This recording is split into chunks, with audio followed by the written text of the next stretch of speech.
এই চট্টগ্রামের সন্তান হাবিলদার রজমালির নাম কেউ বলে না, ইতিহাস থেকে নাই করে দিয়েছে। আপনারা তার নাম শুনেছেন?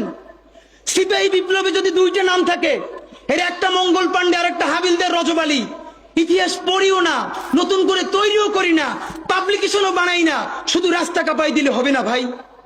হাবিলদার রজমালি এই ব্রিটিশদের বিরুদ্ধে পার্বত্য অঞ্চলে যুদ্ধ করতে করতে পার্বত্য চট্টগ্রামের ঘোড়া নিয়ে ঢুকে গেছে।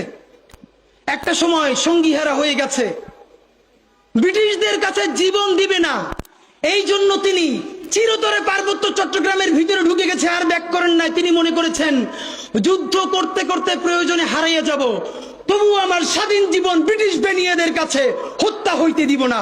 সেই হাবিলদার রজমালির সন্তান এই বীর চট্টলা। আমাদের ইতিহাস তো আমরা জানি না।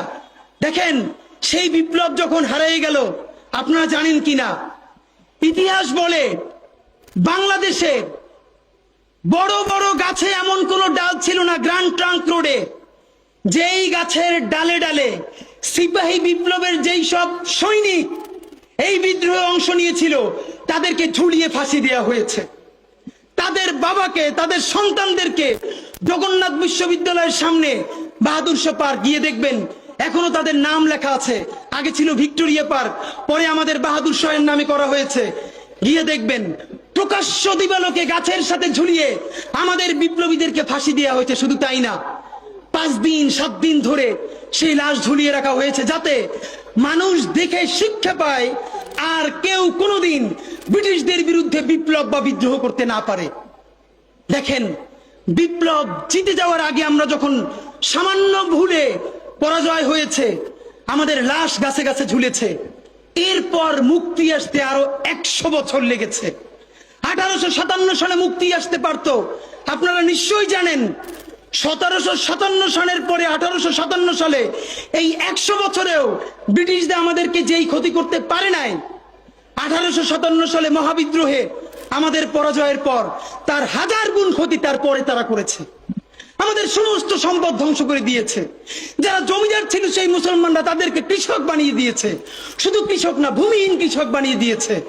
ভাইয়েরা আমার, এই জুলাই যদি এটাকে বিপ্লবে পরিণত করতে না পারি, চূড়ান্ত যোগ্যতা অর্জন করে যদি এটাকে চূড়ান্ত পিকে যেতে না পারি, সামনে বাংলাদেশে আমাদের জন্য ভয়াবহ সে আর একটা সিপাহী বিপ্লবের করুণ প্রতি অপেক্ষা করছে। আপনারা অনেকে ভাবতেছেন এইটাও কি সম্ভব?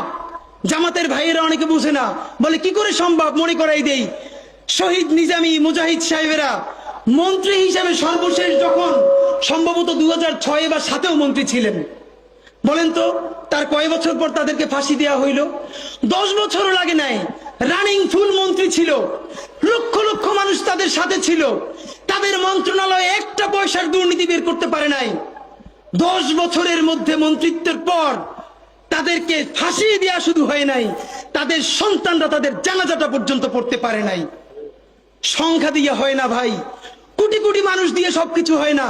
আজকে আপনারা প্রথম আলোর বিরুদ্ধে বলেন, এই যে আসার সময় বলতেছিলাম শায়েকরে, প্রথম আলোর প্যারালাল কাছাকাছি একটা পত্রিকা কি আমরা দাঁড় করাইতে পারছি? অনেকে বলে আমার দেশের কথা, আজকে শুধু বলি, পরশু জানলাম প্রথম আলোর 10 ভাগের 1 ভাগ বিনিয়োগ এবং আর্থিক সংগতি আমার দেশের নাই। 5 কোটি টাকা হইলে আমার দেশে একটা নতুন প্রেস কিনতে পারে, তাইলে পত্রিকাটা ঠিক মতো ছাপাইতে পারে, ভাড়া লাগে না, সেই টাকাটাও তাদের নাই। ভাই, ভালোবাসা দিয়া পয়সার কাজ হয় না। 50,000 টাকা যে এই লোকটার স্যালারি, এই কাজ যদি 20,000 টাকা দিয়ে করাইতে চান, কোনদিন 50,000 টাকা রিপোর্ট এবং স্কিল আপনি পাবেন না। ওই 50,000 টাকাই লাগবে। মানুষ মাগনা কাটে 3 দিন, একজনের দাওয়াত খাওয়ায় 2 দিন 3 দিন, তারপরে আর চলে না।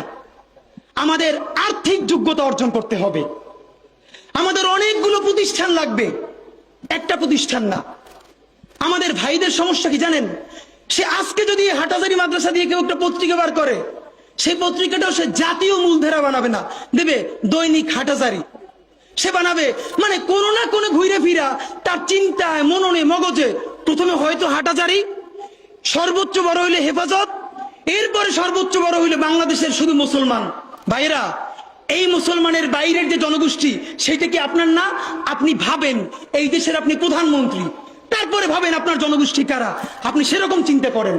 সুতরাং আমি কথায় অনেক ভুলভ্রান্তি বলতে পারি, কিন্তু বিশ্বাস করেন আমার কলিজা চিল্লেও আপনারা শুধু যেটা পাবেন সেটা হইল আমি চক্ষু বন্ধ করে দেখতে পাই।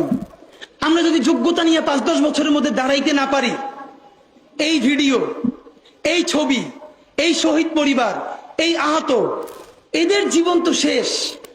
এদের পরবর্তী জেনারেশনকে পর্যন্ত কি ভয়ানক গণহত্যার শিকার হইতে হবে আমরা চিন্তাও করতে পারতেছি না। সুতরাং বাংলাদেশের স্বাধীনতা, সার্বভৌমত্ব, বাংলাদেশের ইসলাম এবং মুসলমানকে বাঁচাইতে হইলে আমাদেরকে তুমুল যোগ্যতা অর্জন করতে হবে। এই মাদ্রাসা শিক্ষিত জনগোষ্ঠীর মধ্যে হাজার হাজার ছেলে লাগবে যারা সিএনএনে, আল জাজিরায় তুমুল ইংলিশে বলতে পারবে। তাকে যে জঙ্গি বলা হয়, মিথ্যে ট্যাগ দেওয়া হয়, এটাকে ডিবাং করতে পারবে সেই ইংলিশে এবং অবাক করার মতো ফ্লুয়েন্ট ইংলিশে। এই যোগ্যতা আমার লাগবে। আমাদের ভাইয়েরা কিতাবি আরবি এবং অন্য আরবি ভিন্ন জিনিস, তাকে দুর্দান্ত আরবি বলতে পারতে হবে। আমাদের প্ল্যাকার্ডে ইংলিশ কই, আমাদের প্ল্যাকার্ডে আরবি কই। ভাই, নিজের কাজ নিজে না করলে অন্য কেউ কইরে দেয় না। প্লিজ আপনারা কয়দিন আমারে, কয়দিন ওরে ভাই মনে করবেন, এরপর তো আমি আপনার বিপক্ষে বলবো, তখন আবার গাই লেবেন, এইটা কইরেন না। নিজে শক্তিশালী হন, নিজে যোগ্যতা অর্জন করেন। আমারে গালি দিয়ে হইলেও, বোকা দিয়ে হইলেও যে এই পুচকি বলা এত ভাব লয়, যা যোগ্যতা অর্জন করে ফেলাই। তবে কি জানেন, মিছিল দিয়া জান দেওয়া এটা একদিনের কাজ, 3 দিন 5 দিন 1 মাসের কাজ। যোগ্যতা তো আর 1 বছরে অর্জন হয় না। এটা বিরাট একটা জিহাদ। আপনারা বলেন না জিহাদ চাই, চলেন জিহাদটাই শুরু করি। সেই জিহাদটা হইল একজনের সব করার দরকার নাই। এই দেশে আমাদের অনেক মাশাআল্লাহ আলেম হইছে। আলেমদের মধ্য থেকে এখন আইটি উদ্যোক্তা লাগবে, বুলধেরান মিডিয়া লাগবে। আমার যে 8000-এর ছেলেটা এখন পড়ে, চলেন সে আজকে জিহাদ ঘোষণা করি। আগামী 5 বছর পর, আগামী 10 বছর পর আমি এমন প্রতিষ্ঠান গড়ে তুলবো যেইটা শুধুই ইসলাম আর মুসলমানের প্রতিষ্ঠান না, এইটা আপামর বাংলাদেশের প্রতিষ্ঠান হবে। আর দেখেন, যতবার ইসলাম কায়েমের কথা বলি, তার আগে যদি ইনসাফ কায়েমের কথা বলতাম, আমার হিন্দু অন্য ধর্মের ভাইরাও তো সাথে পাইতাম। কেন?